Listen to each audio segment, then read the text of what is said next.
പ്രിയമുള്ള കൂട്ടുകാരെ, ഇന്ന് ഡെയിലി ഇൻസൈറ്റിൽ പേഴ്സണാലിറ്റി ഡെവലപ്മെൻറ്റ് എന്ന വിഷയവുമായി നിങ്ങൾക്ക് മുന്നിൽ ഖദീജ.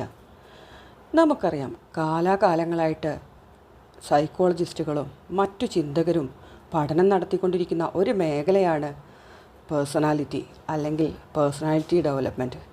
ഇത് എവിടെ നിന്നാണ് കിട്ടുകയെന്നായിരിക്കും നമ്മളൊക്കെ പലപ്പോഴും നമ്മൾ ഈ പേഴ്സണാലിറ്റി ഡെവലപ്മെൻറ്റിനെ കുറിച്ച് ഒന്നും പഠിക്കുന്നതിന് മുന്നേ ആലോചിച്ച് വെറുതെ ഒരു തമാശയ്ക്ക് പറഞ്ഞെന്ന് മാത്രം. സത്യത്തിൽ എന്താണ് പേഴ്സണാലിറ്റി?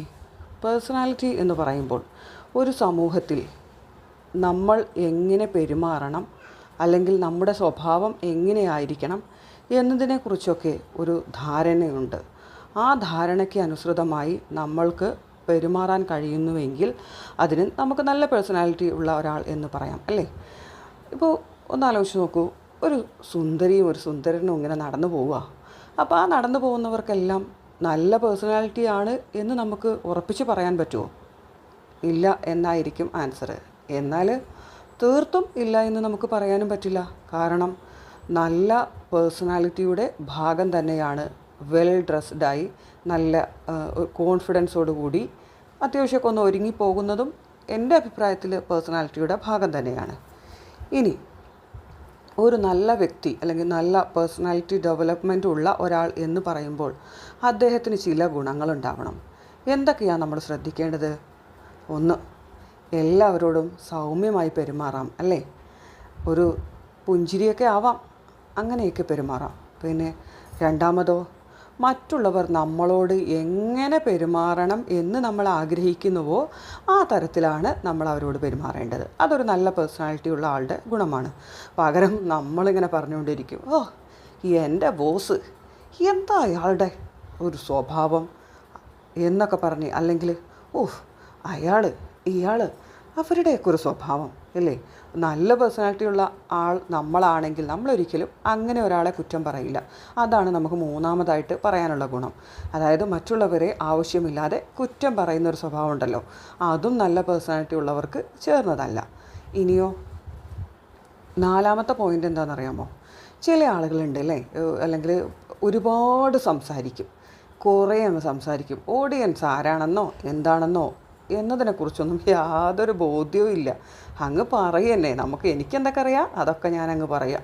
എന്നിട്ടിങ്ങനെ വിചാരിക്കുകയാണ്, ഓ കൊള്ളാം, എൻ്റെ ടോക്കൊക്കെ അടിപൊളിയാട്ടാ, എനിക്ക് ഒരു ഇത്തിരിയൊക്കെ അങ്ങ് കഴിവുണ്ട് എന്ന് നമ്മൾ വിചാരിക്കുന്നുണ്ടെങ്കിൽ അതൊരു നല്ല വ്യക്തിത്വത്തിൻ്റെ ഭാഗമല്ല.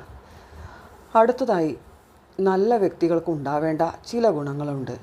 ഒന്ന്, പേഴ്സണൽ പവറാണല്ലേ.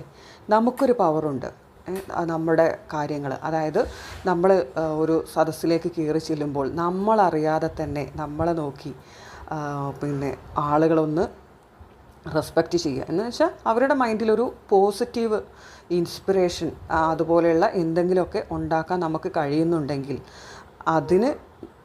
അത് വെച്ച് നമുക്ക് പറയാം നമുക്കൊരു നല്ല വ്യക്തിത്വമുണ്ട്, അല്ലെങ്കിൽ നമ്മളൊരു നല്ല വ്യക്തിത്വത്തിൻ്റെ ഉടമയാണെന്ന്. രണ്ടാമതായിട്ടോ, നമുക്ക് പീപ്പിൾ റിലേഷൻ, നമ്മളോട് ഒരുപാട് ജനങ്ങൾക്ക് അല്ലെങ്കിൽ എത്ര ജനങ്ങൾക്ക് നമ്മളുമായിട്ട് ബന്ധമുണ്ട് എന്നതനുസരിച്ചിരിക്കും നമ്മൾ നല്ല വ്യക്തിത്വത്തിന് ഉടമകളാണോ, അല്ലെങ്കിൽ നമ്മുടെ പേഴ്സണാലിറ്റി ഡെവലപ്മെൻ്റ് ആയി വന്നിട്ടുണ്ടോ ഇല്ലയോ എന്ന്.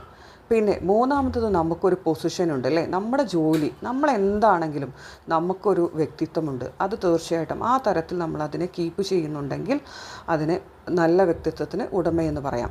ഇനി ഇതൊക്കെ ഡെവലപ്പ് ആവുന്നത് ഏതെങ്കിലും ഒരു ദിവസം കൊണ്ടോ അല്ലെങ്കിൽ എവിടെയെങ്കിലും പോയിട്ടാണോ? അതുമല്ല, നമ്മളുടെ ജീവിത സാഹചര്യങ്ങളിലൂടെ നമ്മളുടെ ചെറിയ കുട്ടിക്കാലം മുതൽ നമ്മൾ എത്ര കാലഘട്ടം കഴിയുന്നുവോ ആ കാലഘട്ടം വരെയും നമുക്കിത് ഡെവലപ്പ് ചെയ്ത് കൊണ്ടുപോകാനായിട്ട് പറ്റും. ഈ ഡെവലപ്മെൻ്റ് ഒക്കെ നടക്കണമെങ്കിൽ നമ്മൾ നല്ല ആരോഗ്യമുള്ള ഒരു മനസ്സും, ആ നല്ല ആരോഗ്യമുണ്ടെങ്കിൽ നല്ലൊരു ശാരീരിക ആരോഗ്യവും ഉണ്ടെങ്കിൽ നമുക്ക് നല്ലൊരു വ്യക്തിയായിട്ട് തീരാൻ കഴിയും. നമ്മുടെ വ്യക്തിത്വം വികസിച്ചു കൊണ്ടേയിരിക്കുന്നു എന്ന് വിശ്വസിക്കാം. Okay, thank you.